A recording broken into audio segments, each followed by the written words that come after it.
Bueno, vamos a tomar una pausa del recorrido que Guía hace a través de la Biblia y hoy les preparé un mensaje que tiene mucho que ver con nuestras vidas en relación con el Espíritu Santo. Entonces, en su palabra Dios nos revela que el carácter y la calidad de nuestra vida dependen por completo de nuestra relación con el Espíritu Santo. El Espíritu Santo es el que hace en nosotros el trabajo de Cristo. Él se encarga de crecer y de madurar a cada creyente. Él mora en nosotros desde el mismo día en que aceptamos a Jesús en nuestro corazón y nos convertimos de este momento en sus discípulos.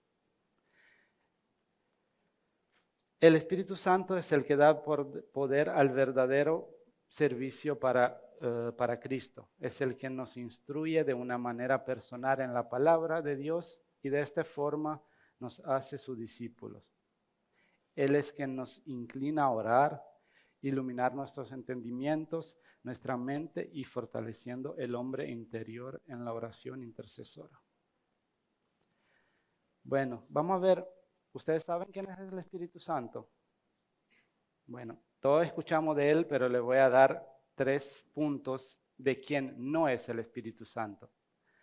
El Espíritu Santo no es una emoción. A veces pensamos, ay, y si es por aquí, yo siento que es por aquí, Dios me está hablando y Dios no trabaja así. Tenemos muchos versículos que nos habla de no confiar en nuestras emociones, entre cuales Jeremías 17:9, quien nos dice, engañoso es el corazón más que todas las cosas y perverso, ¿quién lo conocerá? Y en Proverbio 14:12 nos dice que hay un camino que al hombre parece derecho, pero su fin es camino de muerte. Número 2, no son señales externas. Como le decía a mi esposa, no todo lo sobrenatural viene de Dios. Hay manifestaciones que pueden venir del diablo. Y las señales que son sobrenaturales deben confirmar lo que dice la palabra de Dios. Mateo 12:39 nos dice que la generación mala y adúltera demanda señal, pero señal no le será dada. Y número 3, el Espíritu Santo no es consejo contra lo que dice la Biblia. En Gálatas 1:8 se nos dice que, mas si aún nosotros o un ángel del cielo os anunciaré otro evangelio diferente del que hemos anunciado, sea anatema. Ahora, vamos a ver quién sí es el Espíritu Santo y cómo lo podemos reconocer. Bueno, Él es guía. Él nos guiará a toda la verdad, dice Juan 6:13. Es maestro, os enseñará todas las cosas, Juan 14:26. Y es consolador. Yo rogaré al Padre y os dará otro consolador, nos dice Juan 14:16. Jesús dejó al consolador para que puedan guiar nuestra vida. Juan 14:26 dice, más al consolador, el Espíritu Santo de Dios, a quien el Padre enviará en mi nombre. Tenemos otros versículos que nos dicen que Él me glorificará porque tomará de lo mío y os lo hará saber. ¿Qué quiere decir con os tomará de los míos? El Espíritu Santo tiene el poder de alumbrar nuestros entendimiento para que podamos entender la palabra de Dios y para entenderlo y hacer su voluntad en cada cosa que pasa en nuestra vida. Bueno, ahora sí que sabemos quién es y quién no es el Espíritu Santo. Vamos a ver cómo alimentarlo, cómo hacerlos crecer para que puedan controlar nuestras vidas. Colosenses 6:13 dice, la palabra de Cristo more en abundancia en vosotros. Y Salmo 119:11 dice, en mi corazón he guardado tus dichos para no pecar contra ti. ¿Qué quiere decir esto? Memoriza, medita, vive en la palabra. Alimentar el espíritu es pasar tiempo en la palabra y obedecer a la voluntad de Dios. Es como nuestro corazón fuera una biblioteca. En esta biblioteca cada versículo es un libro. Cuando pasamos por situaciones, crisis o cosas que no tenemos la respuesta, los más libros que tenemos en esta biblioteca o versículos conocemos, va a tener la libertad de sacar un versículo para este momento, para poder pasarlo de manera para que se haga la voluntad de Dios. Bueno, si alimentamos el Espíritu Santo, vamos a tener el fruto del Espíritu Santo. ¿Cuál es el fruto del Espíritu Santo? Amor, gozo, paz, paciencia, benignidad, bondad, fe, mansedumbre y templanza. Parece aquí que son 9 frutos, pero en verdad estos son manifestaciones del fruto. Hay un solo fruto, es como tener una naranja que tiene 9 gajos. Es un solo fruto, pero con 9 manifestaciones. Pero mi prédica de hoy no es sobre eso. No, en verdad. El apóstol Pablo nos da un mandamiento directo al final de 1 de Tesalonicenses 5. ¿Qué quiere decir y por qué es tan importante para nosotros? Bueno, al concluir la primera carta que escribió a los tesalonicenses, Pablo establece algunos mandamientos para los creyentes y uno de esos es no apaguéis el espíritu. ¿Qué significa no apaguéis el espíritu? Este versículo es un mandamiento maravilloso que uno tiene que tener en cuenta todos los días. Bueno, ¿qué quiere decir no apaguéis el espíritu? A través de la Biblia el Espíritu Santo está usado como, la manifestación del Espíritu Santo está como un fuego. Desde el principio, desde cuando Dios sacó el pueblo de Israel de Egipto, dice en Éxodo 13:21, y Jehová, bájale un poquito por favor, y Jehová iba delante de ellos de día en una columna de nube para guiarlos por el camino, y de noche en una columna de fuego para alumbrarles, a fin que anduviesen de día y de noche. Además, en el día de Pentecostés, el Espíritu Santo vino como lenguas de fuego. No era fuego, pero era un símbolo del fuego. Uno de los principales símbolos del Espíritu Santo es el fuego. Pablo dice, no apaguéis el Espíritu. Encontramos esta misma palabra, apagar, que en griego es sebenumi, que significa extinguir, literalmente o figurativamente, o sofocar. En Efesios 6:16, y dice, sobre todo, tomad el escudo de la fe con que podáis apagar todos los dardos del fuego maligno. Usando el escudo de la fe podemos extinguir, sofocar los dardos. La Biblia habla sobre el Espíritu Santo como un fuego de modo figurado. Un fuego controla, consuma todo sobre el que tiene control hasta que se apague o se sofoque. Apagar el Espíritu significa resistir a la guía del Espíritu Santo. Significa decirle no a Dios. Es poner la voluntad de nosotros mismos sobre la voluntad de Dios. Esto significa apagar el Espíritu. Isaías los expresó en el capítulo 53, versículo 6, cuando dijo, todos nosotros nos descarriamos como ovejas, cada cual se apartó por su camino, mas Jehová cargó en el pecado de todos nosotros. Básicamente, nuestro problema es hacer la voluntad de Dios, porque cada persona quiere hacer su propia voluntad.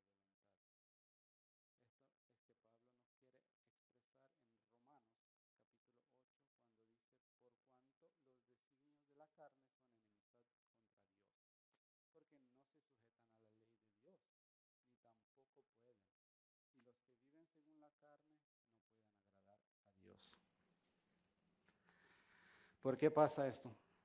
Por nuestra antigua naturaleza. Porque hay algo en ella que supera todo y es que quiere hacer su voluntad. Y nuestra antigua naturaleza va a tratar de hacer todo lo que ella quiere.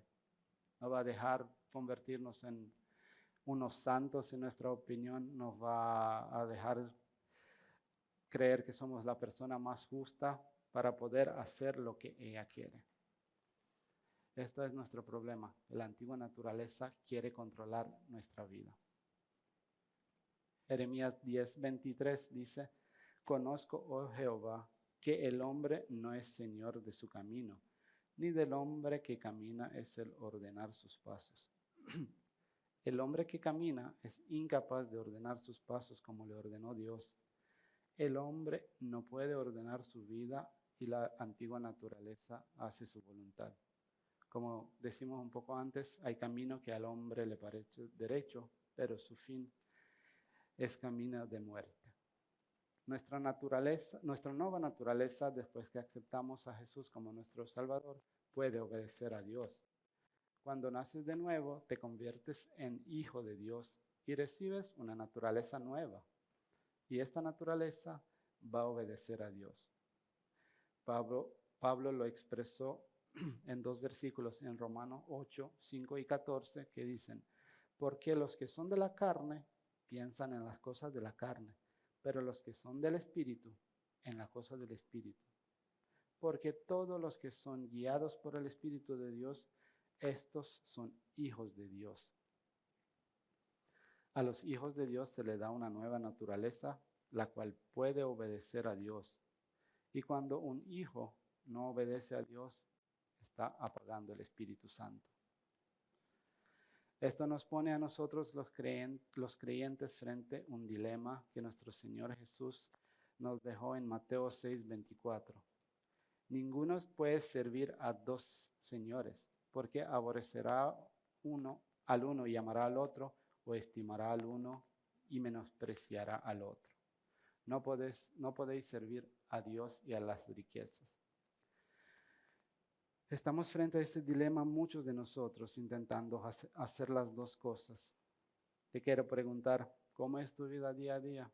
¿Estás satisfecho al 100% con lo que tienes? No podemos hacer las 2 cosas. Una persona de doble ánimo o doble mente es una persona inestable en todos sus caminos. Tienes que escoger uno de los 2 lados. El creyente debe escoger la voluntad de Dios y cuando escoge, está abandonando su propia voluntad, está muriendo a sí mismo en una parte de su vida. Se reduce a este simple hecho. Significa decirle sí a Dios. Pablo tiene algo importante que decirnos en Romanos 6:13. Ni tampoco presentéis vuestros miembros al pecado como instrumentos de iniquidad, sino presentaos vosotros mismos a Dios como vivos de entre los muertos, y vuestros miembros a Dios como instrumentos de justicia. Esto es algo que vamos a tener que hacer y quiero que le prestemos atención a esta parte. Esto no se refiere a una sola situación, se refiere a nuestro día a día, a cada decisión que tomamos. Muchas personas cuando se enfrentan a una situación difícil y tienen que tomar una decisión piensan, me gustaría saber la voluntad, ¿cuál es la voluntad de Dios? ¿Qué tengo que hacer? ¿Qué quieres Dios que haga? Pero ¿es realmente así? ¿O solo estás buscando la salida fácil? Debes tener como regla de vida la voluntad de Dios hoy y para siempre. Así en las pequeñas como también en las grandes decisiones de tu vida, todo debe ser conforme a la voluntad de Dios.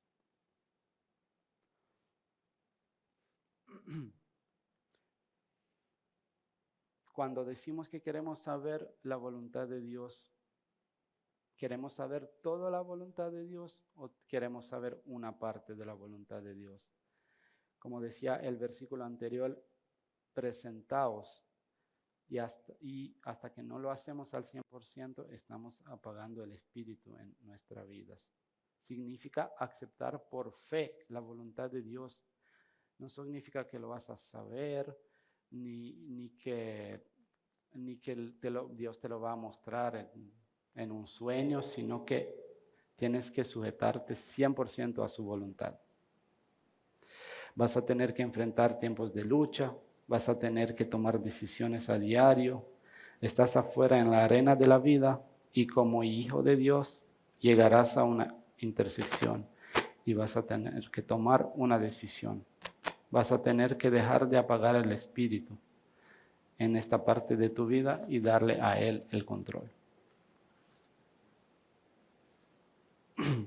El día de hoy estamos confundidos y queremos saber cuál es la voluntad de Dios para nosotros. Pero la voluntad de Dios no es como ir a una tienda, ver un producto, probarlo, sí me gusta, sí lo compro. No, no es así. Dios quiere que hagamos su voluntad y después Él te va a mostrar su voluntad paso a paso y te lo va a revelar.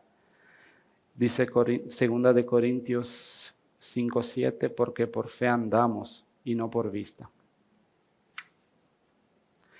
Creo que la mayoría de nosotros nos estamos preguntando cómo podemos saber cuál es la voluntad de Dios para nuestra vida y para algunas situaciones. El problema es que nunca hemos tomado la decisión de darle al 100% el control. Y estamos en una situación apretada. Y si la voluntad de Dios es una solución fácil que me va a sacar adelante, entonces sí me gustaría tenerla. ¿Piensas que Dios tiene alguna fórmula mágica para sacarte de tus problemas? Sí lo tiene, pero Él no trabaja así. Él no se manifiesta así. Eso no es la voluntad de Dios. Es cuando tomas una decisión, cuando haces una elección y le dices a Dios, voy a hacer todo lo que tú quieras que haga. Dios es capaz de hacer que una alma dispuesta conozca su voluntad. Dios nunca revela sus planes antes que tú tomes la decisión de hacer su voluntad. Él siempre habla a los que toman las decisiones de ponerlo a Él en control de sus vidas. En Filipenses 2:5 nos dice que haya pues en vosotros el sentir que hubo también en Cristo Jesús. Vamos a ver qué tipo de sentir está hablando Pablo. Hay personas que dicen que van a hacer la voluntad de Dios. Iré donde Él quiere que vaya. Seré lo que Él quiere que yo sea. Pero tienen cláusulas extra. Si me conviene, si me gusta. El Señor Jesucristo se despojó de toda su deidad y vino a la tierra para hacer la voluntad de Dios, para servir haciéndose obediente hasta la muerte. La Biblia nos dice que el Hijo unigénito de Dios fue un misionero. Le dijo a Dios, voy a ir donde quieres que vaya y voy a hacer lo que quieres que sea. Filipenses 2, de 6 al 8 nos dice que el cual siendo en forma de Dios, no estimó al ser igual a Dios como cosa a que aferrarse, sino que se despojó a sí mismo tomando forma de siervo, hecho semejante a los hombres, y estando en la condición de hombre, se humilló a sí mismo, haciéndose obediente hasta la muerte, y muerte de cruz. El autor del libro de los Hebreos nos dice en el capítulo 10, versículo 7, entonces dije, he aquí que vengo, oh Dios, para hacer tu voluntad, como en el rollo del libro está escrito de mí. También Juan 6:38 nos dice que porque he descendido del cielo, no para hacer mi voluntad, sino la voluntad del que me envió. Jesús es nuestro ejemplo perfecto de alguien que cumplió la voluntad de Dios en cada momento de su vida. Volviéndonos al versículo anterior que dice, haya pues en vosotros. Esto no nos está pidiendo hacer un gran sacrificio o esfuerzo. Haya pues en vosotros es cuestión de sujeción y obediencia. Es cuestión de no apagar el Espíritu Santo. Es decirle sí a la voluntad de Dios. Bueno, vamos a ver cómo podemos traducir la voluntad de Dios para nuestra vida. ¿Cómo podemos saber qué hacer, cómo estar en su voluntad? Y aquí les voy a dar 3 sugerencias. Número 1, debes tener un deseo por la voluntad de Dios en tu vida. Como dice mi esposa, amarlo con pasión y locura. Tengo que querer la voluntad de Dios más que todo en mi vida. Les voy a decir algo. Si estás satisfecho contigo mismo, si eres un cristiano confortable, este mensaje no es para ti. Después que Saulo se convirtió, lo primero que le dijo a Jesús fue, ¿qué quieres que yo haga? Y esto se transformó en la regla de su vida. ¿Qué quieres que yo haga? La voluntad de Dios no es necesariamente la salida fácil. Vas a hacer lo que Él te pide, sin condiciones, sin puede ser, sin peros. ¿Estás listo para hacer la voluntad de Dios? Significa sujeción total. Debemos estar siempre atentos para morir a nosotros mismos y hacer la voluntad de Dios.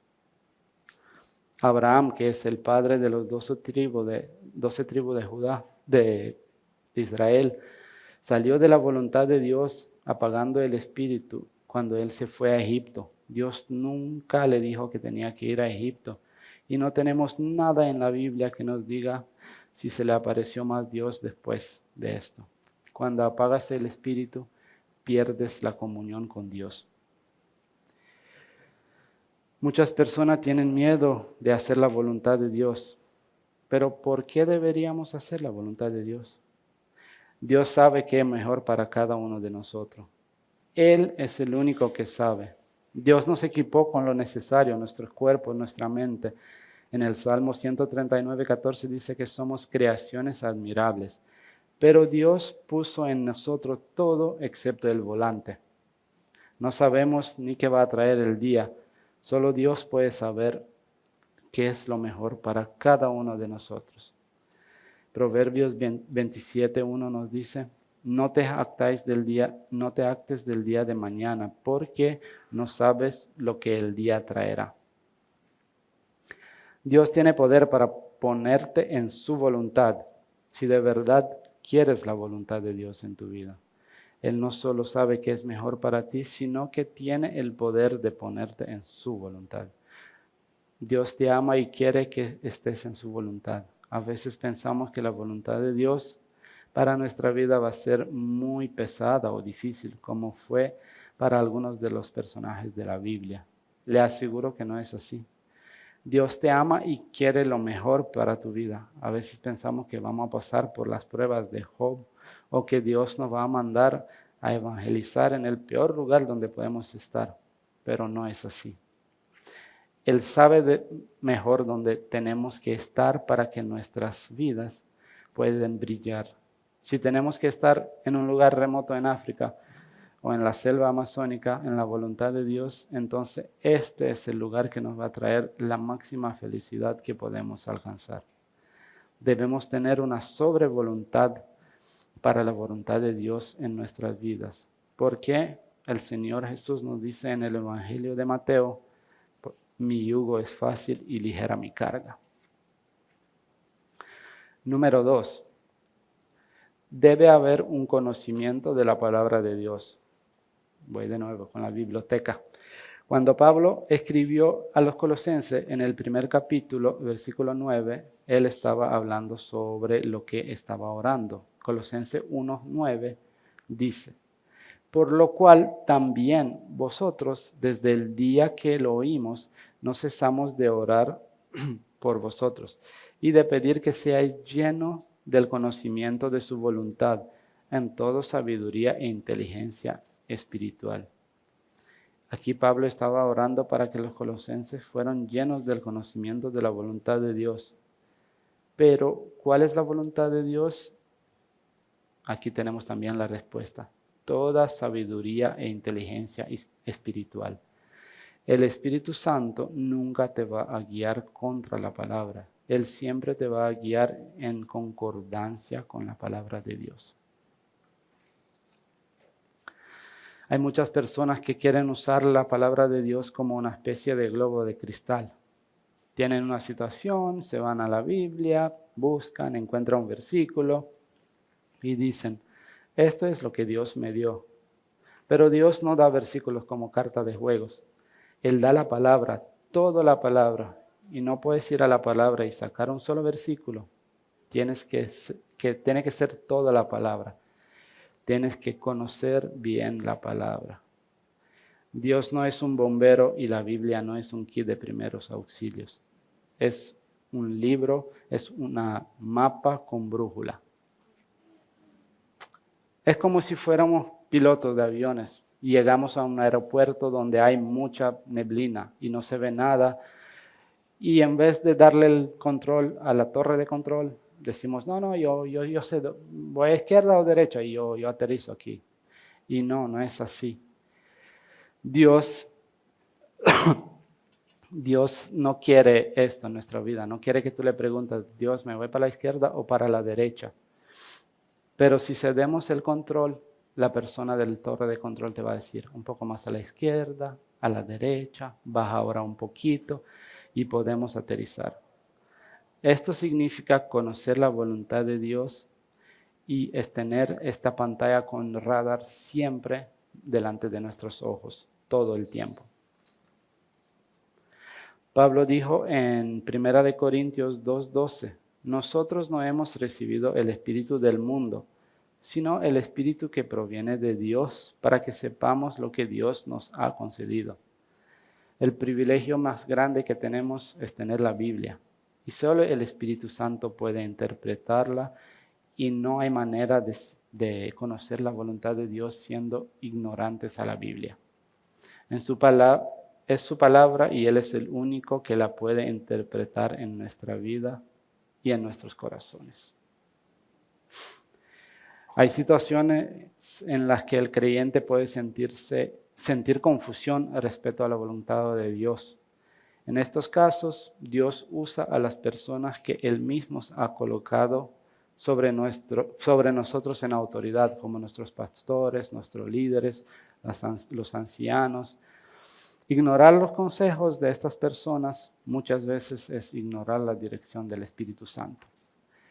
La Biblia nos dice en Efesios 4, del 11 al 12, y Él mismo constituyó a unos apóstoles, a otros profetas, a otros evangelistas, a otros pastores y maestros, a fin de perfeccionar a los santos para la obra del ministerio, para la edificación del cuerpo de Cristo. Y Hechos 20:28 nos dice, por tanto, mirad por vosotros y por todo el rebaño que el Espíritu Santo os ha puesto por obispos, para apacentar la iglesia del Señor, la cual Él ganó por su propia sangre. Y el número 3 es que tenemos que usar el sentido común santificado. Yo sé que eso es nuevo, ¿sí? ¿Qué es esto? Se refiere poniendo en aplicación el sentido común, pero bajo la guía del Espíritu Santo y la influencia de la palabra de Dios. Es decir, no es solo tratar de usar nuestra inteligencia y lógica, sino de tomar decisiones con una mente renovada, en obediencia a su palabra y en comunión con el Espíritu. Romanos 12:2 nos dice, no os conforméis a este siglo, sino transformaos por medio de la renovación de vuestro entendimiento. Y Proverbio 3:5 nos dice, fíjate de Jehová de todo tu corazón y no te apoyes en tu propia prudencia. Por eso deberíamos dejar el Espíritu de Dios que nos conquiste los corazones y guiar nuestras vidas. Dios nos quiere guiar, como dice el salmista en el Salmo 32, de 8 al 9. Te haré entender y te enseñaré el camino en que debes andar. Sobre ti fijaré mis ojos. No seas como el caballo o como el mulo sin entendimiento, que han de ser sujetados con cabestro y con freno, porque si no, no se acercan a ti. Dios nos dice, te enseñaré el camino en que debes andar. Sobre ti fijaré mis ojos. Dios te quiere cerca de Él, cerca de su palabra, para que te pueda ver y para que te pueda guiar. Quiero por un momento que nos acordemos de Ruth, la moabita, que volvió a Belén, donde no conocía a nadie y no tenía nada. Ella y su suegra eran en necesidad de comer. ¿Qué hizo? Le pidió a su suegra que pueda ir a un campo a recoger detrás de los segadores. Pero ella usó aquí ay, se me olvidó la palabra. Ajá, el sentido común santificado. Ella llegó, vio los varios campos con segadores y vio que en un campo había más segadores y se quedó detrás de ellos. Imagínense, si iba a recoger en el campo equivocado, Jesús no iba a nacer en Belén. Acuérdense, Ruth es la tatarabuela de Jesús, es la abuela del rey David.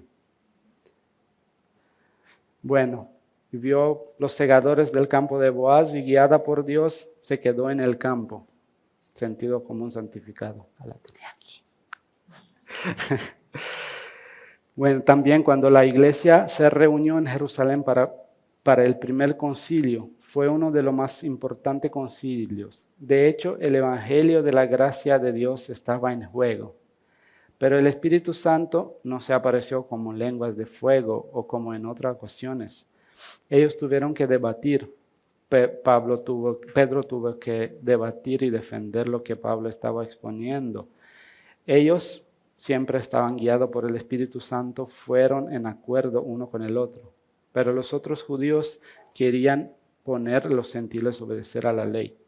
Después Santiago se levantó y expuso su punto de vista y votaron, y esto fue lo que escribieron. Hechos 15 del 28 al 29.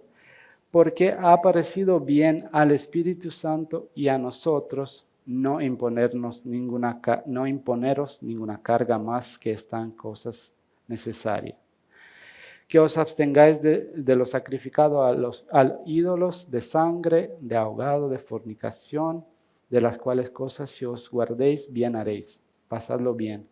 Hemos orado, hemos discutido las dos partes del asunto y hemos llegado a la guía del Espíritu Santo. Tenemos que hacer lo mismo, estar en un mismo sentido en el Espíritu Santo.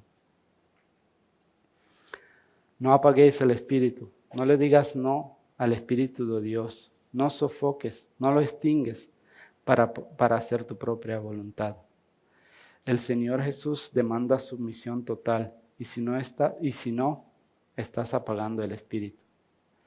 La vida cristiana es someter tu vida y hacer todo lo que el Espíritu Santo te pide. Si dices no, apagas el Espíritu.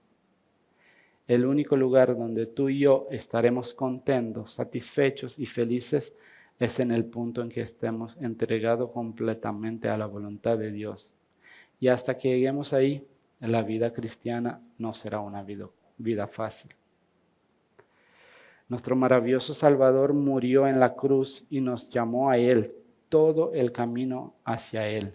Juan 10, del 27 al 28 dice, mis ovejas oyen mi voz y yo las conozco y me siguen y yo les doy vida eterna y no perecerán jamás, ni nadie las arrebatará de mi mano. Qué maravilloso es tener a Jesús como tu pastor, ¿verdad? Y para terminar, les quiero preguntar, ¿es Jesús tu pastor? Muchísimas gracias.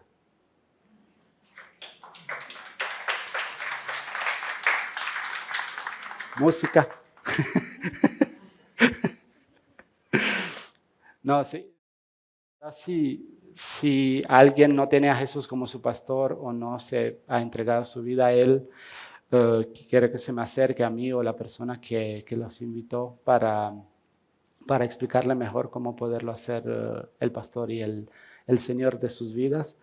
Y también le tenemos un regalito. La Biblia, sí, la Biblia. Sí, no cambiaron los regalos de la semana pasada. Dale, muchísimas gracias, Pedro. Ayúdame aquí con... Ofelia quiere que oramos. ¿Quiere el micrófono o oro yo? Dale, vamos a darle gracias a Dios por eso. Dios, te quiero dar gracias por esta oportunidad de estar aquí. Y como dijo mi prédica, aunque no es fácil, gracias por por ponerme en esta situación. Gracias por todos los corazones que tú pusiste aquí delante de mí que me pueden escuchar. Te quiero pedir que este mensaje llega, pero no a través de mí, sino a través de tus palabras, a los corazones que están dispuestos a escucharte, a los corazones abiertos. Gracias por la alabanza también. Gracias por que tuviste control de todos los detalles técnicos y gracias por abrir tantos corazones para estar aquí esta mañana. Llévanos con bien a nuestra casa y que podamos disfrutar el resto de este día en paz. En el nombre de Jesús. Amén.